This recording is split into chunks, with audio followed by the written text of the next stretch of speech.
જૂનાગઢ જિલ્લાના ભેસાણ તાલુકાના પાટલા ગામે આજે બપોરે આશરે 3 વાગ્યાના સમયે દુર્ઘટના સર્જાઈ હતી। ખેતીવાડી વિસ્તારમાં પસાર થતી વીજ લાઇનમાં ઝાડ સાથે શોર્ટ સર્કિટ થતાં અચાનક આગ લાગી હતી, જેમાં એક બળદનું ઘટના સ્થળે જ ભડથું થઈ મોત નીપજ્યું હતું। આ આગમાં એક ઢાળિયું સંપૂર્ણ રીતે સળગીને ખાક થઈ ગયું હતું, સાથે જ માલ ઢોર માટેનું નિરણ પણ બળીને નાશ પામ્યું હતું। ઘટના સમયે ખેડૂત રવજી હમીર કાંડોડિયા પોતાની વાડીમાં કામ કરતા હતા।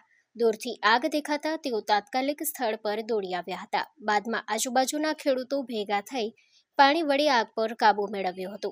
ખેડૂતોના જણાવ્યા મુજબ વીજ લાઇન ઝાડ ઉપરથી પસાર થતી હોવાથી અર્થિંગ થવાથી આ ઘટના બની છે। ગામના આગેવાનો દ્વારા અગાઉ અનેક વખત પીજીવીસીએલને ઝાડ કટિંગ અંગે રજૂઆત કરવામાં આવી હોવા છતાં કોઈ કાર્યવાહી ન થતાં બેદરકારી સામે આવી છે।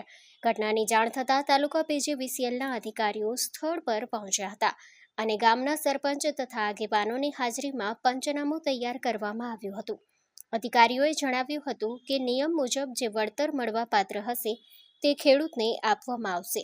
Story report by Kazam Hothi, Bhesan. હાલો, આજરોજ ભેસાણ તાલુકાના પાટલા ગામે અતુલભાઈ રવજીભાઈ કંડોલિયાની વાડીએ ઢારિયું અહીંયા હતું અને શોર્ટ સર્કિટ થઈ ગયેલ છે અને ઢારિયું હરકી ગયું, એક બળદ હરકી ગયો અને એવી અમારી ઓલી છે અને કાંઈ એવી અમારી રજૂઆત છે। જે બીવામાં રજૂઆત કરેલ છે તો કોઈ તંત્રે કાંઈ એની કાર્યવાહી કરેલ નથી। તો સરપંચે પણ અરજી કરેલ છે આ ઝાડવા કટિંગ કરવાની, પણ માથે 11 લાઈન છે, એટલે હવે કંઈક અમને આમાં સહાય કરે એમ। આની વખત આની પહેલાં તમે રજૂઆત કરેલી ખરી?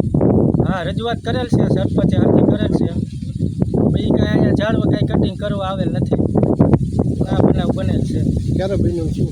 આ દિવસના 3 વાગ્યા। કેવી રીતે બન્યું? ત્યાં શોર્ટ સર્કિટ થઈ, ઝાડવામાં પાર્કિંગ થયું, એની હિસાબે ધાર્યું હરક્યું અને નીચે બળદ હતો, એ એક બળદ હરકી ગયું અને નીલ પડી હતી, નીલ હરકી ગઈ એક વાર જાય। નુકસાનીમાં બીજું નુકસાનીમાં પછી નીળ હતી એક વાર અને પાલો હતો।